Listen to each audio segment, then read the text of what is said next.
ദൈവത്തിന്റെ അതിപരിശുദ്ധമായ നാമം മഹത്വപ്പെടുമാറാകട്ടെ. G of ഗുഡ്നസിലെ Christian ചാനലിലേക്ക് എല്ലാവർക്കും യേശുക്രിസ്തുവിന്റെ നാമത്തിലുള്ള സ്നേഹവന്ദനത്തെ അറിയിക്കട്ടെ. നിങ്ങൾ ആദ്യമായിട്ടാണ് ഈ വീഡിയോ കാണുന്നതെങ്കിൽ ഈ ചാനൽ ദയവ് ചെയ്ത് സബ്സ്ക്രൈബ് ചെയ്യുക, മറ്റുള്ളവരിലേക്ക് വീഡിയോ ഷെയർ ചെയ്യുക. ഇന്ന് നാം ചിന്തിക്കാനായിട്ട് പോകുന്ന ദൈവത്തിന്റെ വചനം ലൂക്കോസ് എഴുതിയ സുവിശേഷം അതിന്റെ 1-ാം അധ്യായത്തിന്റെ 30-ാമത്തെ വാക്യമാണ്. ദൂതൻ അവളോട് മറിയെ ഭയപ്പെടേണ്ട, നിനക്ക് ദൈവത്തിന്റെ കൃപ ലഭിച്ചു, നീ ഗർഭം ധരിച്ച ഒരു മകനെ പ്രസവിക്കും, അവനെ യേശു എന്ന് പേര് വിളിക്കണം. ഇവിടെ യോസഫ് ഗൃഹത്തിൽ, ദാവീദിന്റെ ഗൃഹത്തിൽ യോസഫ് എന്ന് പറയുന്ന ഒരു പുരുഷന് വിവാഹ നിശ്ചയം ചെയ്തിരുന്ന ഒരു സ്ത്രീയാണ് കന്യകയായിരുന്ന മറിയം. വിവാഹ നിശ്ചയം കഴിഞ്ഞിട്ടേ ഉള്ളൂ. ആ ഒരു സമയത്താണ് ഗബ്രിയേൽ ദൂതൻ മറിയയുടെ വീട്ടിൽ, അവളുടെ അടുക്കൽ ചെന്നിട്ട് അവളോട് പറയുകയാണ്, നിനക്ക് ദൈവത്തിന്റെ കൃപ ലഭിച്ചിരിക്കുന്നു. കൃപ ലഭിച്ച ഒരു വ്യക്തിയാണ് മറിയ. യേശു കർത്താവിനെ കുറിച്ച് പറയുമ്പോൾ അവൻ കൃപയും സത്യവും നിറഞ്ഞവനായി ഭൂമിയിലേക്ക് വന്നു എന്നാണ് യേശു കർത്താവിനെ കുറിച്ച് പറയുന്നത്. എന്നാൽ മറിയയ്ക്ക് ദൈവത്തിന്റെ കൃപ ലഭിച്ചു. ഇന്ന് നിങ്ങളോട് ഈ വചനം സംസാരിക്കുമ്പോൾ ഞാനും ദൈവത്തിന്റെ കൃപ ലഭിച്ച ഒരു വ്യക്തിയാണ്. തിരുവെഴുത്തുകളെ പരിശോധിക്കുമ്പോൾ പഴയ നിയമത്തിലും പുതിയ നിയമത്തിലും ദൈവത്തിന്റെ കൃപ ലഭിച്ച അനേകരെ നമുക്ക് കാണുവാനായിട്ട് സാധിക്കും. എബ്രഹാമിന് ദൈവത്തിന്റെ കൃപ ലഭിച്ചു, നോഹയ്ക്ക് ദൈവത്തിന്റെ കൃപ ലഭിച്ചു, ദാവീദിന് ദൈവത്തിന്റെ കൃപ ലഭിച്ചു, മോശയ്ക്ക് ദൈവത്തിന്റെ കൃപ ലഭിച്ചു. ഇങ്ങനെ അനേക ആളുകൾക്കും പഴയ നിയമത്തിൽ ദൈവത്തിന്റെ കൃപ ലഭിച്ചതായിട്ട് നമുക്ക് കാണുവാനായിട്ട് സാധിക്കും. പുതിയ നിയമത്തിൽ കർത്താവായ യേശുക്രിസ്തുവിനെ രക്ഷിതാവും കർത്താവുമായിട്ട് സ്വീകരിച്ച എല്ലാവർക്കും ദൈവത്തിന്റെ കൃപ ലഭിക്കേണ്ടത്. ഇന്ന് ഈ ഒരു മെസ്സേജ് തയ്യാറാക്കാനുള്ള കാരണം എന്ന് പറയുന്നത്, വത്തിക്കാൻ സിറ്റിയിൽ നിന്ന് പുറപ്പെട്ട ഒരു നിർദ്ദേശം നമ്മളെല്ലാവരും സോഷ്യൽ മീഡിയ വഴി കണ്ടു കഴിഞ്ഞു. വർഷങ്ങളായിട്ട് അവിടെ ചർച്ചകൾ നടക്കുന്നുണ്ടായിരുന്നു. കന്യക മറിയാം സഹരക്ഷകയാണെന്നാണ് ഒരു പഠിപ്പിക്കലുണ്ടായിരുന്നത്. ഏറ്റവും ഉന്നത സ്ഥാനത്ത് നിന്ന് അത് തെറ്റാണെന്നിനെ അറിയിച്ചാലും താഴേക്കുള്ള ഗ്രാമങ്ങളിൽ ഒന്നും ഇത് അംഗീകരിക്കാൻ സാധ്യതയില്ല. കാരണം സെന്റ് ജോർജിനെ കുറിച്ച് ഇതിനു മുമ്പ് സത്യദീപം എന്ന് പറയുന്ന ഒരു മാസികയിൽ സെന്റ് ജോർജ് എന്ന് പറയുന്ന വിശുദ്ധൻ ജീവിച്ചിരുന്നില്ല എന്ന് വ്യക്തമായിട്ട് എഴുതിയിട്ടുണ്ട്. പക്ഷെ സെന്റ് ജോർജിന്റെ പേരിൽ എന്തുമാത്രം ആഘോഷങ്ങൾ ഏതെല്ലാം ഇടങ്ങളിൽ നടന്നുകൊണ്ടിരിക്കുന്നു, അതിന്റെ പള്ളികളിൽ നിന്ന് നടന്നുകൊണ്ടിരിക്കുന്നു. അതുപോലെ തന്നെ കന്യക മറിയാമിന്റെ പേരിലും ആഘോഷങ്ങളും സ്വർഗാരോഹണ പെരുന്നാളുകളും അങ്ങനെയെല്ലാം നിറയെ നടത്തിക്കൊണ്ടിരിക്കുന്നത് നമുക്ക് കാണുവാനായിട്ട് സാധിക്കും. ഒരു സഹരക്ഷകയായിട്ട് അവളെ വാഴ്ത്തിക്കൊണ്ടിരിക്കുകയാണ്. കന്യക മറിയാം ഒരു ഭാഗ്യവതിയായ സ്ത്രീയാണ്. എലിസബത്തിന് 6 മാസമുള്ളപ്പോഴാണ് ഗബ്രിയേൽ ദൂതൻ കന്യക മറിയാമിന്റെ അടുക്കൽ ചെല്ലുന്നത്. എലിസബത്തിന്റെ അടുക്കൽ തിരികെ കന്യക മറിയാം ഈ വാർത്തയെല്ലാം കഴിഞ്ഞതിന് ശേഷം, നിന്റെ ചാർച്ചക്കാരത്തി എലിസബത്തിന് 6-ാം മാസം എന്ന് പറഞ്ഞ് ദൂതൻ പറയുമ്പോൾ കന്യക മറിയാം ഓടി എലിസബത്തിന്റെ അടുക്കൽ ചെല്ലുന്നുണ്ട്. അങ്ങനെ അവിടെ ചെല്ലുമ്പോൾ എലിസബത്ത് പറയുന്ന ഒരു വാക്യം നമുക്ക് അതിന്റെ 1-ാം അധ്യായത്തിന്റെ തന്നെ 43-ാമത്തെ വാക്യത്തിൽ കാണാം. എന്റെ കർത്താവിന്റെ മാതാവ് എന്റെ അടുക്കൽ വരുന്ന മാനം എനിക്ക് എവിടെ നിന്ന് ഉണ്ടായി? ഈ പ്രപഞ്ചത്തിൽ സൃഷ്ടിക്കപ്പെട്ട എല്ലാ മനുഷ്യരിലും വെച്ച് ഒരു ഭാഗ്യവതിയായ സ്ത്രീയാണ് കന്യക മറിയാം. അതുകൊണ്ടാണ് എലിസബത്ത് പറയുന്നത്, എന്റെ കർത്താവിന്റെ മാതാവ് എന്റെ അടുക്കൽ വരുവാനുള്ള ഭാഗ്യം എനിക്ക് എവിടെ ഉണ്ടായി.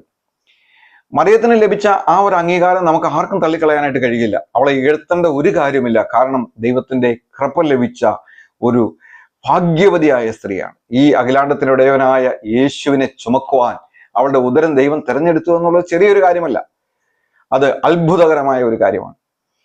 എന്നാൽ സുവിശേഷമൊക്കെ അറിയിക്കുമ്പോൾ ഞാൻ പലപ്പോഴും സംസാരിക്കാറുള്ള ഒരു കാര്യമുണ്ട്. മറിയം ഒരിക്കലും ദൈവമായിരുന്നില്ല എന്ന് ഞാൻ പലരോടും പറയും. ഒരിക്കലും അത് പലരും, പ്രത്യേകിച്ച് കത്തോലിക്ക സഭയിലുള്ള ആളുകളൊന്നും അത് അംഗീകരിക്കാറില്ല. ഞാൻ അവരോട് പലപ്പോഴും ചൂണ്ടിക്കാണിക്കാറുള്ള ഒരു കാര്യം, 12-ാമത്തെ വയസ്സിൽ പെസഹ പെരുന്നാളിന് യേശുക്രിസ്തുവിനെയും കൂട്ടി ഇവർ പോവുകയുണ്ടായി. അങ്ങനെ പോകുന്ന സമയത്ത് യെരുശലേമിലെ പെരുന്നാളെല്ലാം കഴിഞ്ഞു, പെസഹ പെരുന്നാളെല്ലാം കഴിഞ്ഞു. അവിടെ യാഗങ്ങളും മൃഗങ്ങളും എല്ലാം അറക്കലും ഇതെല്ലാം കഴിഞ്ഞു. നിറയെ രക്തങ്ങളെല്ലാം അവിടെ ഒഴുകി. പെരുന്നാളെല്ലാം കഴിഞ്ഞ ആളുകൾ തിരികെ ഭവനങ്ങളിലേക്ക് വരികയാണ്. യഹൂദന്മാർ എല്ലായിടത്തു നിന്നും ആ പെരുന്നാളിന് പോകുമായിരുന്നു. എല്ലായിടത്തുള്ള എല്ലാ യഹൂദന്മാരും പെസഹ പെരുന്നാളിന് ഒത്തുകൂടുമായിരുന്നു. അങ്ങനെ യേശു കർത്താവിന് 12 വയസ്സുണ്ട്. അവൻ കൂട്ടത്തിൽ സ്വന്തക്കാരുടെ ഇടയിലോ കൂട്ടുകാരുടെ ഇടയിലോ ബന്ധുക്കളുടെ ഇടയിലോ പല ബാച്ചുകളായിട്ടാണ് അവർ പോകുന്നത്. പെരുന്നാളെല്ലാം കഴിഞ്ഞ് തിരിച്ചു വരുമ്പോഴും യേശുക്രിസ്തുവിനെ സംബന്ധിച്ചിടത്തോളം 12 വയസ്സ് വരെയുള്ള തങ്ങളുടെ ജീവിതാനുഭവത്തിൽ നിന്ന്, മറിയുടെയും യോസഫിന്റെ ജീവിതാനുഭവത്തിൽ നിന്ന് ഒരു കുരുത്തക്കേടുകളോ ഒരു മോശം കാര്യങ്ങളോ ഒന്നും ഉണ്ടായിട്ടില്ല. അതുകൊണ്ട് യേശുക്രിസ്തുവിനെ കുറിച്ച് അവർക്ക് ഭാരപ്പെടേണ്ട ഒരു കാര്യമില്ല. എന്നാൽ ഒരു ദിവസത്തെ വഴി പിന്നിട്ട് ഭക്ഷണം കഴിക്കാനോ ഏതോ ഒരു കാര്യത്തിന് മകനെ അന്വേഷിച്ചപ്പോൾ മകനെ കാണാനായിട്ടില്ല. അപ്പോൾ സ്വന്തക്കാരുടെ ഇടയിലും ബന്ധുക്കളുടെ ഇടയിലും തിരഞ്ഞപ്പോൾ അവരുടെ കൂടെ എങ്ങും ഇല്ല. പിന്നെ ഒരു അന്വേഷണമായിട്ട് തിരികെ പോവുകയാണ്. മറിയം ദൈവമായിരുന്നു എങ്കിൽ യേശു എവിടെയുണ്ടെന്ന് മറിയത്തിന് അറിയാമായിരുന്നു. എന്നാൽ മറിയം ഒരിക്കലും ദൈവമായിരുന്നില്ല. ദൈവത്താൽ തെരഞ്ഞെടുക്കപ്പെട്ട, ദൈവത്തിന്റെ അപാരമായ കൃപ ലഭിച്ച ഭാഗ്യവതിയായ ഒരു സ്ത്രീയായിരുന്നു മറിയം.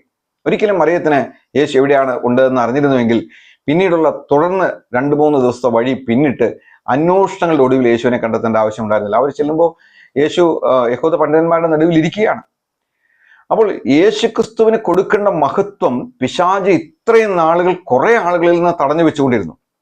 ദൈവം ഒരുവനാണ്, അവനെ മാത്രമേ ആരാധിക്കാവൂ, അവന് മാത്രമേ മഹത്വം കൊടുക്കാവൂ. യേശുക്രിസ്തു മാത്രമാണ് രക്ഷകൻ, യേശുക്രിസ്തു മാത്രമാണ് ദൈവം. എന്നാൽ അവന് കൊടുക്കേണ്ട മഹത്വം പലയിടങ്ങളിലേക്കും പിശാച് അപകരിച്ചു കൊണ്ടുപോയിരുന്നു.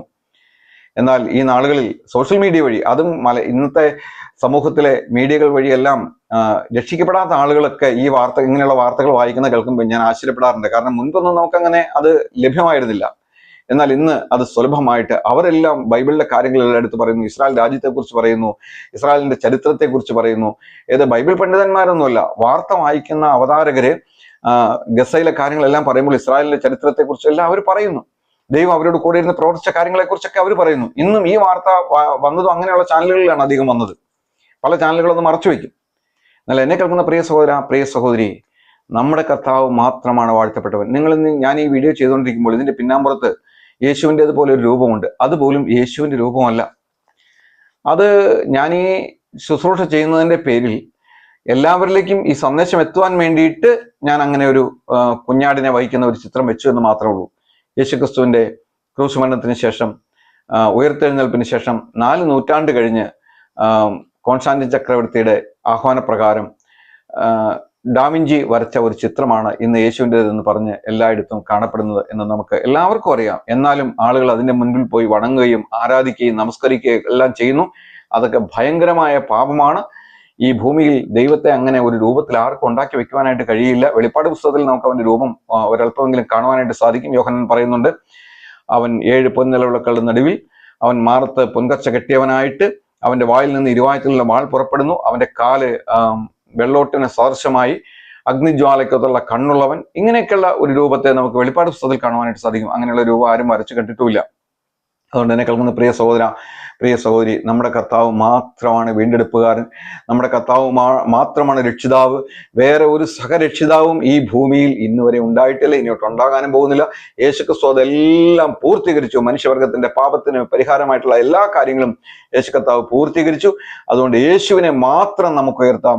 അവന്റെ രക്തമാണ് നമുക്ക് വീണ്ടെടുപ്പ് സാധ്യമാക്കി തന്നത്. അവന്റെ രക്തത്തിൽ അത് പാപമില്ലാത്ത രക്തമാണ്, പവിത്രമായ രക്തമാണ്, നിർമ്മലമായ രക്തമാണ്. യേശുക്രിസ്തുവിന്റെ രക്തം മാത്രമാണ് നമ്മുടെ പാപങ്ങളെ കഴിയും നമ്മൾ ശുദ്ധീകരിക്കുന്നത്. അതുകൊണ്ട് യേശുക്രിസ്തുവിന് മാത്രം നമുക്ക് മഹത്വം കൊടുക്കാം. ഇങ്ങനെ ഒരു പ്രസ്താവന ഇറങ്ങിയതിൽ വളരെ സന്തോഷം. ചില ആളുകളുടെയെങ്കിലും തെറ്റിദ്ധാരണകൾ മാറുമല്ലോ. എന്നെ കഴിഞ്ഞ ദിവസം ഒരാൾ വിളിച്ചിട്ട് പറഞ്ഞു, ബ്രദർ പറഞ്ഞ് ഞാൻ ഓർത്തു എന്ന് പറഞ്ഞു. ഈ വീഡിയോ കണ്ടപ്പോൾ ബ്രദർ പറഞ്ഞ് ഞാൻ ഓർത്തു എന്ന് പറയുവാനൊക്കെ ഇടയായിട്ട് തീർന്നു. എന്തായാലും ദൈവം എല്ലാവരെയും സഹായിക്കട്ടെ. കർത്താവിന്റെ നാമം മഹിമപ്പെടുവാറാകട്ടെ. നമുക്ക് പ്രാർത്ഥിക്കാം. ഞങ്ങളുടെ സ്വർഗീയ നല്ല പിതാവേ, അങ്ങ് ഈ ഭൂമിയിൽ ഞങ്ങൾക്കായിട്ട് ചെയ്തു വെച്ച രക്ഷണ പ്രവൃത്തികളെ കുറിച്ച് കൂടുതൽ ആഴത്തിൽ ഓരോ ഹൃദയങ്ങളിലേക്ക് എത്തുവാൻ തക്കോണം ദൈവത്തിന്റെ പരിശുദ്ധാത്മാവ് സഹായിക്കണമേ എന്നാണ് ഞങ്ങളോടത്തോട് പ്രാർത്ഥിക്കുന്നു. ഇന്ന് വചനം കേട്ട മക്കളൊക്കെ കർത്താവ് അനുഗ്രഹിക്കണേ. വിശേഷമായി ചാനൽ സബ്സ്ക്രൈബ് ചെയ്തിരിക്കുന്ന ഓരോരുത്തർക്കായിട്ടും പ്രാർത്ഥിക്കുന്നു.